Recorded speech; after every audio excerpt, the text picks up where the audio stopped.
Hello everyone, అందరికీ నమస్కారం. Welcome to GK study market updates. ఈ రోజు మన స్టాక్ మార్కెట్ లో షార్ప్ ఫాల్ కనిపించిందండి. నిఫ్టీ కనుక చూస్తే 203 పాయింట్స్ డౌన్ అయ్యి 24,609 దగ్గర క్లోజ్ అయింది. అలాగే సెన్సెక్స్ 644 పాయింట్స్ డౌన్ అయ్యి 80,951 దగ్గర క్లోజ్ అయింది. అలాగే మిడ్ అండ్ స్మాల్ క్యాప్ లో కూడా ఈరోజు సెల్లింగ్ కనిపించింది. మిడ్ క్యాప్ 0.52% డౌన్ అయింది. అలాగే స్మాల్ క్యాప్ ఇండెక్స్ 0.26% డౌన్ అయ్యింది. ఎక్సెప్ట్ మీడియా సెక్టర్ తప్పించి మిగతా అన్ని సెక్టర్ లో కూడా సెల్లింగ్ ప్రైస్ అయితే కనిపించింది అనమాట. మెయిన్ గా ఐటీ, ఎఫ్ఎంసీజీ సెక్టర్ లో హెవీ సెల్లింగ్ కనిపించింది. అండ్ ఇంకోవైపు క్రూడ్ ఆయిల్ అనేది 1.59% తగ్గింది. అండ్ గోల్డ్ ఈ రోజు 0.52% తగ్గడం జరిగింది. అండ్ ఈ రోజు మార్కెట్ లో డౌన్ అవడానికి మెయిన్ రీజన్స్ కనుక చూస్తే యూఎస్ ట్రెజరీ బాండ్ డీల్స్ అనేవి బాగా పెరిగాయండి. ఆల్మోస్ట్ 18 months హైకి రీచ్ అయ్యాయి అనమాట. అంటే ఫారెన్ ఇన్వెస్టర్స్ సేఫ్ గా ఫీల్ అవుతారండి. అందుకే ఫండ్స్ ని ఇండియా లాంటి ఎమర్జింగ్ మార్కెట్స్ నుంచి విత్డ్రా చేస్తారనమాట. ఇది క్యాపిటల్ అవుట్ ఫ్లో కి రీజన్ అవుతుంది. అండ్ అదే మన స్టాక్ మార్కెట్ లో సెల్లింగ్ ప్రెజర్ ని క్రియేట్ చేసింది అనమాట. అండ్ నెక్స్ట్ పాయింట్ ఏంటంటే మూడీస్ యూఎస్ క్రెడిట్ రేటింగ్ ని డౌన్ గ్రేడ్ చేసిందండి. ఇది ఒక సీరియస్ ఫిజికల్ హెల్త్ వార్నింగ్ లాగా చూసారు గ్లోబల్ ఇన్వెస్టర్స్. సో దీంతో మార్కెట్ లో పానిక్ ట్రిగ్గర్ అయ్యి ఈక్విటీస్ లో సెల్లింగ్ యాక్టివిటీ పెరిగిందండి. యుఎస్ ఫిజికల్ పాలసీ మీద డౌట్స్, అలాగే ఎకనామిక్ స్లో డౌన్ ఫియర్స్ వల్ల గ్లోబల్ మార్కెట్ లో కూడా వాలిటాలిటీ పెరిగిందనమాట. ఇది ఇండియన్ ఇన్వెస్టర్ సెంటిమెంట్ ని కూడా ఎఫెక్ట్ చేసింది. అండ్ కీ సెక్టర్స్ లో బ్యాంకింగ్ అండ్ ఐటీ సెక్టర్స్ లో షార్ప్ కరెక్షన్ కూడా కనిపించింది ఈ రోజు. సో ఇవి ఈ రోజు మార్కెట్ డౌన్ అవడానికి మెయిన్ రీజన్స్ అండి. అండ్ ఈ రోజు మార్కెట్ లో కొన్ని కీ అప్డేట్స్ కనుక చూస్తే స్టాక్ మార్కెట్ లో ఎక్స్పైరీ వార్ జరుగుతుందండి. సెబీ ఒక బోల్డ్ డిసిజన్ తీసుకుందండి. ఎన్ఎస్సి కి ట్యూస్డే ఎక్స్పైరీ పర్మిషన్ ఇచ్చింది. ఇది బిఎస్సి కి బిగ్ నెగిటివ్ ఇంపాక్ట్ క్రియేట్ చేయొచ్చు అనమాట. యాజ్ పర్ సెబీ ప్రకారం ఏంటంటే ఎన్ఎస్సి అనేది ట్యూస్డే కి ఎక్స్పైరీ రిక్వెస్ట్ కావాలని కోరుకుందనమాట. దీంతో సెబీ అనేది అప్రూవల్ ఇచ్చేసింది. ఇప్పటికే బిఎస్సి థర్స్డే ఎక్స్పైరీని లాంచ్ చేసి డీసెంట్ ట్రాక్షన్స్ అయితే తెచ్చిందండి. బట్ ఎన్ఎస్సి ట్యూస్డే ఎక్స్పైరీ అంటే ట్రేడర్స్ అండ్ వాల్యూమ్స్ మళ్ళీ ఎన్ఎస్సి కి షిఫ్ట్ అయ్యే ఛాన్సెస్ ఎక్కువగా ఉన్నాయన్నమాట. బిఎస్సి రీసెంట్ గా థర్స్డే ఎక్స్పైరీతో మార్కెట్ షేర్ గ్రోత్ చేయడం స్టార్ట్ చేసిందండి. ఆప్షన్ టర్న్ ఓవర్ లో 2.5 lakh crore ప్లస్ రీచ్ అయిందనమాట. But no NSE Thursday expiry వచ్చేసాక వాల్యూమ్స్ రివర్స్ అయ్యే డేంజర్ ఉంది. Retail and FI volumes NSE కి షిఫ్ట్ అవుతారనమాట. అండ్ బిఎస్సి గ్రోత్ ప్లాన్స్ కి ఇది బ్రేక్ పడొచ్చు. సిఎన్బిసి టీవీ 18 ప్రకారం BSE set to lose big market share అండి. ఆల్రెడీ ఇన్వెస్టర్స్ బిఎస్సి స్టాక్ లో వీక్నెస్ అయితే చూసారు ఈ రోజు. నెక్స్ట్ ఫ్యూ వీక్స్ లో ఎక్స్పైరీ వాల్యూమ్ ట్రెండ్స్ అనేవి చాలా ఇంపార్టెంట్ అవుతాయి అనమాట. ఎక్స్పైరీ వాల్యూమ్స్ లో డామినెన్స్ చాలా క్రిటికల్ అండి. ఎన్ఎస్సి అగ్రెసివ్ గా డామినేట్ చేయడంతో బిఎస్సి కి షార్ట్ టర్మ్ లో నెగిటివ్ ఇంపాక్ట్ అయితే ఉండొచ్చు. Investor should wait and watch అని చెప్తాను. పానిక్ బయింగ్ అనేది అవాయిడ్ చేయాలి. అలాగే ఇండియా డిఫెన్స్ సెక్టర్స్ నుంచి మాస్ లెవెల్ గుడ్ న్యూస్ అయితే వచ్చిందండి. జిఆర్ఎస్సి అనే ప్రెస్టీజియస్ పిఎస్ ఒక హిస్టారిక్ 25,000 crore ఆర్డర్ కొట్టేసిందండి. ఈ న్యూస్ బిహైండ్ స్టోరీ ఏంటో ఒకసారి చూద్దాం. జిఆర్ఎస్సి అంటే garden reach ship builders and engineers limited అండి. ఇది కోల్కతా బేస్ లో ఉన్న ఒక ప్రెస్టీజియస్ డిఫెన్స్ పిఎస్యు కంపెనీ అనమాట. Mainly naval war ships, patrol vessels, tug boats ఈ టైప్స్ ఆఫ్ షిప్స్ ని డిజైన్ చేయడం అలాగే బిల్డ్ చేయడం జిఆర్ఎస్సి రెస్పాన్సిబిలిటీ అనమాట. ఈ company Indian navy, Indian coast guard లో కీ సప్లైర్ గా ఉందండి. ఇప్పుడు యాక్చువల్ మ్యాటర్ లోకి వస్తే జిఆర్ఎస్సికి వచ్చిన ఆర్డర్ వర్త్ చూడండి 25,000 crores అనమాట. ఈ కాంట్రాక్ట్ ఇండియన్ నేవీ నుంచి వచ్చిందండి. ఈ ఆర్డర్ లో 14 ఫాస్ట్ పెట్రోల్ వెజల్స్, 6 కన్వర్టర్స్, అలాగే 4 ల్యాండింగ్ ప్లాట్ఫామ్ డాక్స్, టోటల్ గా 24 షిప్స్ ని జిఆర్ఎస్సి బిల్డ్ చేయాలన్నమాట. ఈ షిప్స్ ని 6 to 8 years లో డెలివరీ చేయాలని నేవీ క్లియర్ గా చెప్పింది. ఈ ఆర్డర్ ఇండియాకి వెరీ ఇంపార్టెంట్ అండి. బికాస్ మ్యారిటైమ్ సెక్యూరిటీ బూస్ట్ అవుతుంది, మేక్ ఇన్ ఇండియా ఇనిషియేటివ్ కి మ్యాసివ్ సపోర్ట్ ఇస్తుంది, అండ్ ఇండియన్ షిప్ బిల్డింగ్ ఇండస్ట్రీకి గ్లోబల్ విజిబిలిటీ అనేది పెరుగుతుంది. ఈ షిప్స్ యూజ్ చేయడం వల్ల నేవీ ఆపరేషనల్ కెపాసిటీ కూడా డబుల్ అవుతుంది అనమాట. ఈ ఆర్డర్ న్యూస్ వచ్చేసాక జిఆర్ఎస్సి స్టాక్ లో ఇమీడియట్ ర్యాలీ అయితే కనిపించింది. ఇన్వెస్టర్స్ కాన్ఫిడెన్స్ అయితే బూస్ట్ అయిందని చెప్పుకోవచ్చు. అండ్ బ్యాక్లాగ్ ఆర్డర్స్ నా మోర్ దెన్ 37,000 crores కి టచ్ అయ్యాయి అనమాట. ఫ్యూచర్ లో డివిడెండ్ ఛాన్సెస్ అలాగే ఈపీఎస్ గ్రోత్ పాసిబిలిటీకి స్ట్రాంగ్ గా ఉంది. ఈ సైజ్ ఆర్డర్స్ ని లోకల్ పిఎస్యు కి ఇవ్వడం అంటే India now ready to become ఆత్మ నిర్భర్ ఇన్ డిఫెన్స్ సెక్టర్ అని చెప్పుకోవచ్చండి. డిఆర్డిఓ, హెచ్ఏఎల్, బిఎల్, బిడిఎల్ అలా అన్ని కంపెనీస్ కూడా అగ్రెసివ్ గా గ్రో అయ్యే ఛాన్సెస్ ఉన్నాయి. అలాగే ఈ రోజు ఎంటీఎన్ఎల్ కి సంబంధించి ఒక అప్డేట్ అయితే ఉందండి. MTNL Mahanagar telephone Nigam limited once a telecom giant అనమాట. ఇప్పుడు సివియర్ ఫైనాన్షియల్ క్రైసిస్ లో ఉంది. డిపార్ట్మెంట్ ఆఫ్ టెలికమ్యూనికేషన్ ఇప్పుడు ఫైనాన్స్ మినిస్ట్రీని అప్రోచ్ చేసిందండి ఫర్ ఫైనాన్షియల్ సపోర్ట్. ఈ స్టోరీలో ఎంటీఎన్ఎల్ ఎలా ఈ స్టేజ్ కి వచ్చిందో ఒకసారి చూద్దాం. ఎంటీఎన్ఎల్ కి ఇప్పుడు 8,346 crores బ్యాంక్ లోన్స్ అనేవి డిఫాల్ట్ అయ్యాయండి. టోటల్ డెట్ వచ్చేసరికి 33,568 crore కి రీచ్ అయింది అనమాట. Union bank of India, state bank of India, and other public sector banks కి రీపేమెంట్ అనేది మిస్ అయ్యాయండి. ఆగస్ట్ 2024 నుంచి ఫిబ్రవరి 2025 వరకు డిఫాల్ట్ జరిగిందనమాట. డిఓటి అలాగే ఎంటీఎన్ఎల్ డెట్ క్లియర్ చేయడానికి ఫైనాన్స్ మినిస్ట్రీని అయితే అప్రోచ్ చేసింది. Earlier finance ministry partially debt waiver request అయితే రిజెక్ట్ చేశారనమాట. ఇప్పుడు డాట్ అడిషనల్ ఫండ్స్ కోసం ప్రపోజల్ పంపించింది. ఫైనాన్స్ మినిస్టర్ రెస్పాన్స్ ఇంకా పెండింగ్ లో ఉంది. గవర్నమెంట్ ఎంటీఎన్ఎల్ డెట్ క్లియర్ చేయడానికి వేరియస్ ఆప్షన్స్ అయితే కన్సిడర్ చేస్తుందండి. మెయిన్ గా అందులో asset monetisation, debt restructuring, merging operation with BSNL. Already MTNL operations BSNL కి ట్రాన్స్ఫర్ చేశారనమాట. అండ్ ఎంటీఎన్ఎల్ ఫ్యూచర్ అనేది మెయిన్ గా government support, effective debt management, operational efficiency మీద డిపెండ్ అయ్యిందండి. ఇన్వెస్టర్స్ అలాగే స్టేక్ హోల్డర్స్ కి లాంగ్ టర్మ్ ప్లాన్స్ కి సంబంధించి ఇంకా క్లారిటీ రావాల్సి ఉంది. ఎంటీఎన్ఎల్ సిచ్యువేషన్ అనేది మనకి చాలా లెసన్స్ అయితే నేర్పిస్తుందండి అబౌట్ ఫైనాన్షియల్ మేనేజ్మెంట్ అలాగే గవర్నమెంట్ ఇంటర్వెన్షన్స్ గురించి. అండ్ ముందేం జరుగుతుందో ఇంకా చూడాల్సింది. అలాగే ఎఫ్ఎంసీసీ కంపెనీ అయిన కోల్గేట్ కి సంబంధించి ఒక అప్డేట్ అయితే ఉందండి. కోల్గేట్ ఇండియా Q4 రిజల్ట్స్ వచ్చిన తర్వాత ఎఫ్ఎంసీసీ సెక్టర్ లో ఒక ఇంట్రెస్టింగ్ సిగ్నల్ వచ్చేసిందండి.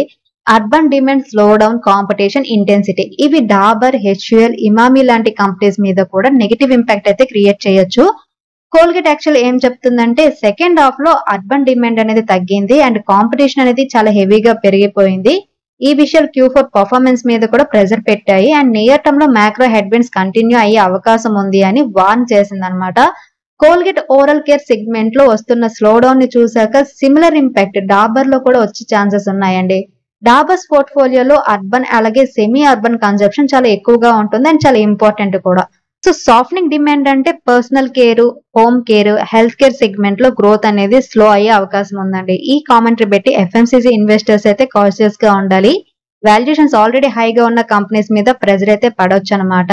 కోల్గేట్ ని బేస్ చేసుకుని ఎఫ్ఎంసీసీ ఓవరాల్ స్లో డౌన్ ని ప్రిడిక్ట్ చేయడం risky. But repeated demand weakness signals ని ఇగ్నోర్ అయితే చేయకూడదు. Dabur investors should wait for clear monetary in June quarter అండి. అర్బన్ ఇండియా స్పెండింగ్ స్లో అవ్వడం అంటే ఎఫ్ఎంసీసీ స్టాక్స్ కి వార్నింగ్ బెల్ లాంటిది అనమాట. కోల్గేట్ హింట్స్ సీరియస్ గా తీసుకోవాలి. Dabur, Emami, HUL investors be alert. And ఈ రోజు మార్కెట్ లో ఇంకొక కీ అప్డేట్ ఏంటంటే ఏబీబీ ఇండియా అండ్ సేల్ మధ్య ఒక కీ పార్ట్నర్షిప్ జరిగిందండి. డిజిటల్ ఇండియా విజన్ కి బూస్ట్ ఇవ్వడంలో ఈ డీల్ చాలా ఇంపార్టెంట్ అనమాట. పూర్తి డీటెయిల్స్ లో కనుక వస్తే ABB India inked digital transformation agreement with SAIL steel authority of India limited అండి. ఈ అగ్రిమెంట్ ప్రకారం ABB digital technologies and automation system ని ఇంప్లిమెంట్ చేయడం జరుగుతుంది అనమాట across SAIL plants.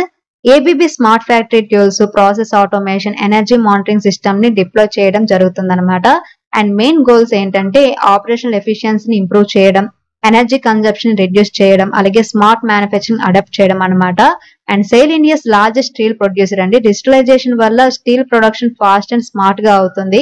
Maintenance cost అనేది తగ్గుతుంది అనమాట. ప్రొడక్టివిటీ అలాగే సేఫ్టీ పెరుగుతుంది. ఓవరాల్ గా సేల్ కి గ్లోబల్ స్టాండర్డ్స్ కి మ్యాచ్ అయ్యే స్కోప్ పెరుగుతుంది అనమాట. ఏబీబీ అండ్ సేల్ స్టాక్స్ కి ఇమీడియట్ ఇంపాక్ట్ లేకపోయినా కూడా లాంగ్ టర్మ్ లో ఇది పాజిటివ్ సిగ్నల్ అండి. గవర్నమెంట్స్ డిజిటల్ ఇండియా అలాగే స్మార్ట్ మ్యానుఫ్యాక్చరింగ్ ఇనిషియేషన్స్ కి సపోర్ట్ అవ్వడం వల్ల సెంటిమెంట్ స్ట్రాంగ్ గా ఉంటుంది. ఏబీబీ ఇండియాకి సేల్ తో టైఅప్ వల్ల ఇండస్ట్రియల్ ఆటోమేషన్ సెగ్మెంట్ లో డామినెన్స్ అనేది పెరుగుతుంది అనమాట. లాంగ్ టర్మ్ లో ఈ పార్ట్నర్షిప్ అనేది ఏబీబీకి అలాగే సేల్ కి పాజిటివ్ అండి. అండ్ ఈ రోజు ఎలక్ట్రిక్ వెహికల్ సెక్టర్ లో ఒక షాకింగ్ న్యూస్ అయితే వచ్చిందండి. టాటా మోటార్స్ పార్ట్నర్ అయిన all speed company bankruptcy file చేసింది అనమాట. ఈ డెవలప్మెంట్ టాటాకి ఇంపాక్ట్ అవుతుందా లేదా ఒకసారి చూద్దాం. ఈ వోల్ స్పీడ్ అనే company US based semi conductor అలాగే సిలికాన్ కార్బైడ్ టెక్ లో లీడింగ్ ప్లేయర్ అండి. EV batteries, inverters, power train components లో వోల్ స్పీడ్ చిప్స్ ని యూజ్ చేస్తారనమాట. టాటా మోటార్స్ రీసెంట్ గా వోల్ స్పీడ్ తో పార్ట్నర్షిప్ చేసి ఈవీ టెక్నాలజీ సప్లై కోసం డీల్ చేసింది. వోల్ స్పీడ్ ఇప్పుడు సివియర్ ఫైనాన్షియల్ స్ట్రెస్ లో ఉందండి. కంపెనీ రిపోర్టెడ్లీ బ్యాంక్రప్సీ ఫైల్ చేసింది. డెట్ ప్రెజర్ అలాగే ఫాలింగ్ రెవెన్యూస్ వల్ల అండ్ మ్యానుఫ్యాక్చరింగ్ ఎక్స్పాన్షన్ కి ప్లాన్స్ కూడా ఫెయిల్ అవడంతో లిక్విడిటీ ఇష్యూస్ కూడా పెరిగాయి అనమాట. టాటా మోటార్స్ కి వోల్ స్పీడ్ పార్ట్నర్షిప్ వల్ల future EV projects supply chain లో డిపెండెన్సీ ఉంది కాబట్టి ఒకవేళ ప్రొడక్షన్ ఆగిపోతే చిప్ స్టోరేజ్ అలాగే delay in EV productions, R&D impact కూడా అయ్యే పాసిబిలిటీ ఉందన్నమాట. ఓవరాల్ గా షార్ట్ టర్మ్ డిస్ట్రప్షన్స్ వచ్చే అవకాశం ఉందండి. స్టాక్ మార్కెట్ లో టాటా మోటార్ స్టాక్ మీద మైనర్ కరెక్షన్స్ అయితే చూడొచ్చండి. ఇన్వెస్టర్స్ వోల్ స్పీడ్ డిపెండెన్సీ మీద కన్సర్న్ చూపిస్తున్నారు. But Tata group diversified supply sources maintain చేస్తుంది కాబట్టి పానిక్ అవ్వాల్సిన అవసరం అయితే లేదనమాట. And Indian chemicals major company అయిన Himadri speciality now jumps into battery technology spaces అండి. యుఎస్ బేస్డ్ బ్యాటరీ కంపెనీలో స్టేక్ పర్చేజ్ చేసి ఈవీ ఫ్యూచర్ లోకి స్టెప్ తీసుకుంది. Himadri speciality chemicals which mainly operates in advance carbon materials అనమాట. ఇప్పుడు బ్యాటరీ సెగ్మెంట్ లో కూడా బోల్డ్ ఎంట్రీ అయితే ఇచ్చేసిందండి. కంపెనీ 16.24 స్టేక్ ని అక్వైర్ చేసింది. అది కూడా యుఎస్ బేస్డ్ ఫిమ్ అయిన ఇంటర్నేషనల్ బ్యాటరీ కంపెనీలో. అండ్ టోటల్ డీల్ వాల్యూ వచ్చేసరికి $4.43 మిలియన్ అండి. అంటే రఫ్లీ 37.47 క్రోర్స్ అండి. ఈ ఐబీసీ అనే company next gen lithium ion battery tech మీద వర్క్ చేస్తుంది, specially EV and energy storage markets లో.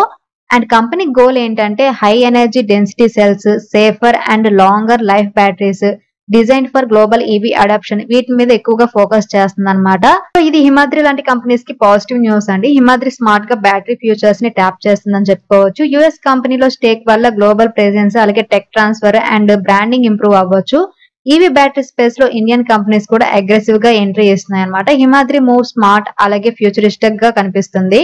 అండ్ మార్కెట్ లో one of the famous company Reliance industries నుంచి ఒక ఫ్యూచరిస్టిక్ ఎనర్జీ స్పేస్ నుంచి ఒక మ్యాసివ్ అప్డేట్ అయితే వచ్చిందనమాట. బ్యాటరీస్, సోలార్ పీవీ మాడ్యూల్స్ అలాగే మైక్రో ఎలక్ట్రానిక్స్ 3 గిగా ఫ్యాక్టరీస్ ని లాంచ్ చేయడానికి కంపెనీ రెడీ అవుతుందండి. Reliance industries battery giga factory అలాగే మైక్రో పవర్ ఎలక్ట్రానిక్ ఫ్యాక్టరీస్ ని 2025 లోనే స్టార్ట్ చేయబోతున్నట్టు అనౌన్స్ చేసిందండి. అలాగే సోలార్ పీవీ మాడ్యూల్ గిగా ఫ్యాక్టరీలో సోలార్ ప్రొడక్షన్ ని కూడా క్యాలెండర్ ఇయర్ 2024 లోనే స్టార్ట్ చేస్తున్నట్టు అనౌన్స్ చేసిందనమాట. ఇది part of its Dhirubhai Ambani green energy giga complex in Jamnagar అండి. ఈ గిగా ఫ్యాక్టరీలో మ్యానుఫ్యాక్చర్ అయ్యేవి ఏంటంటే advanced battery parks for EVs and storage, అలాగే micro electronics for energy systems, solar panels with world class tech అనమాట. రిలయన్స్ టార్గెట్ ఏంటంటే ఇండియాలో ఎనర్జీ ఇండిపెండెన్స్ అలాగే గ్లోబల్ లీడర్షిప్ ని అచీవ్ చేయడం అనమాట. అండ్ రిలయన్స్ అనేది క్లీన్ ఎనర్జీ స్పేస్ లో అరౌండ్ 75,000 crores వరకు ఇన్వెస్ట్ చేయడానికి ప్లాన్ చేస్తుంది. ఇది మేక్ ఇన్ ఇండియా అలాగే గ్రీన్ ఇండియాని కంబైన్ చేసిన గ్రాండ్ ప్లాన్ అండి. జామ్నగర్ లో సెటప్ అవుతున్న గిగా కాంప్లెక్స్ అనేది world's largest green energy hubs లో ఒక మేజర్ నేమ్ అయ్యే అవకాశం ఉంది. గ్రీన్ ఎనర్జీ, ఈవీ అలాగే సోలార్ సెక్టర్స్ ని రిలయన్స్ డామినేట్ చేయడం వల్ల long term valuations up side ఉంటుందన్నమాట. ఈవీ ఎకో సిస్టమ్ లో ఇండియాకి లీడర్షిప్ రోల్ వచ్చే అవకాశం ఎక్కువగా ఉంది. రిలయన్స్ ఎనర్జీలో బోల్డ్ మూవ్స్ అయితే తీసుకుందండి, బ్యాటరీ టు సోలార్ దాకా. సో లాంగ్ టర్మ్ స్టోరీ అనేది సూపర్ స్ట్రాంగ్ గా ఉంది. Energy, EV, solar focused investors కి ఇదొక కీ మూమెంటం అనమాట. అండ్ ఈ రోజు హెచ్ఈఎల్ హిందుస్థాన్ ఏరోనాటిక్స్ లిమిటెడ్ నుంచి ఒక అప్డేట్ అయితే ఉందండి. Q4 financial year 2025 conference call లో కంపెనీ చాలా పవర్ఫుల్ సిగ్నల్స్ అయితే ఇచ్చిందనమాట. ఆర్డర్స్, ఇంజిన్ ప్రొడక్షన్ అలాగే ఫ్యూచర్ రెవెన్యూ గ్రోత్ అన్ని కూడా యాక్సలరేట్ అవుతున్నాయని అయితే చెప్పింది.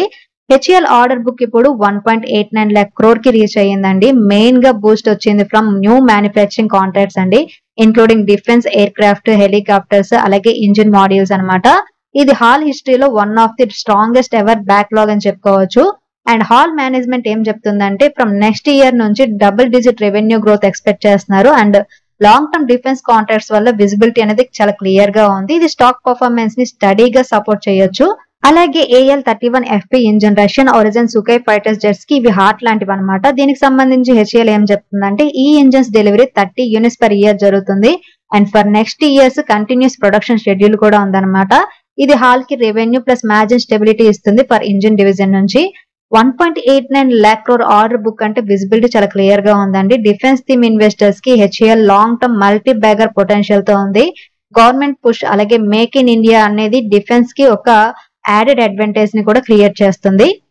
ఇవి మార్కెట్ లో కొన్ని కీ అప్డేట్స్ అండి. ఈ రోజు నిఫ్టీ 50 క్లోజ్ అయిన లెవెల్స్ ప్రకారం రేపటికి 23rd May 2025 కి నిఫ్టీ లెవెల్స్ గనక చూస్తే ఈ రోజు నిఫ్టీ ఆల్మోస్ట్ 200 points డౌన్ అయిపోయిందండి. మేజర్ ఏదైతే కీ రెసిస్టెన్స్ ఉందో 25,000 మార్క్ నైతే నిఫ్టీ లాస్ట్ 3 days నుంచి కూడా క్రాస్ చేయలేకపోయింది అనమాట. రేపటికి నిఫ్టీ సపోర్ట్ లెవెల్స్ కనుక చూస్తే 24,534, 24,460, 24,312 దగ్గర సపోర్ట్ లెవెల్స్ అయితే ఉన్నాయండి. అండ్ రెసిస్టెన్స్ లెవెల్ కనుక చూస్తే 24,682, 24,831, 24,905 దగ్గర రెసిస్టెన్స్ లెవెల్స్ అయితే ఉన్నాయి. అండ్ నిన్న మనం చూసాం డైలీ ట్రెండ్ అనేది పాజిటివ్ గా ఉంది, వీక్లీ ట్రెండ్ ఒకటి నిన్న నెగిటివ్ గా ఉండింది. బట్ ఈ రోజు వచ్చేసరికి డైలీ ట్రెండ్ కూడా నెగిటివ్ అయిపోయింది, వీక్లీ ట్రెండ్ కూడా నెగిటివ్ అయిపోయింది, మంత్లీ ట్రెండ్ ఒకటి మాత్రమే పాజిటివ్ గా ఉంది. Based on this daily weekly trend ప్రకారం కనుక మనం చూస్తే నిఫ్టీ 24,580 అబోవ్ ఉంటే మాత్రమే లాంగ్స్ కి వెళ్ళొచ్చు. అండ్ టార్గెట్ వచ్చేసరికి 24,850 అండి. ఇన్ కేస్ నిఫ్టీ కనుక 24,540 బిలో ట్రేడ్ అయితే షార్ట్స్ కి వెళ్ళొచ్చు అండి. టార్గెట్ 24,260. సో ఇది ఈ రోజు వీడియో అండి. ఈ వీడియో కేవలం ఎడ్యుకేషన్ పర్పస్ మాత్రమే చేసింది. చాలా మంది జీకే వైల్కే పోర్ట్ఫోలియోకి సంబంధించి అప్డేట్స్ అడుగుతున్నారు కదా, దానికి సంబంధించిన అప్డేట్స్ నేను టెలిగ్రామ్ ఛానల్ అయితే పోస్ట్ చేస్తున్నాను. టెలిగ్రామ్ ఛానల్ సంబంధించిన లింక్ అనేది డిస్క్రిప్షన్ లో ఉంది. సో ఎవరైతే అప్డేట్స్ కావాలనుకుంటున్నారో టెలిగ్రామ్ ఛానల్ కి జాయిన్ అవ్వచ్చు. Thank you for watching. Have a good day.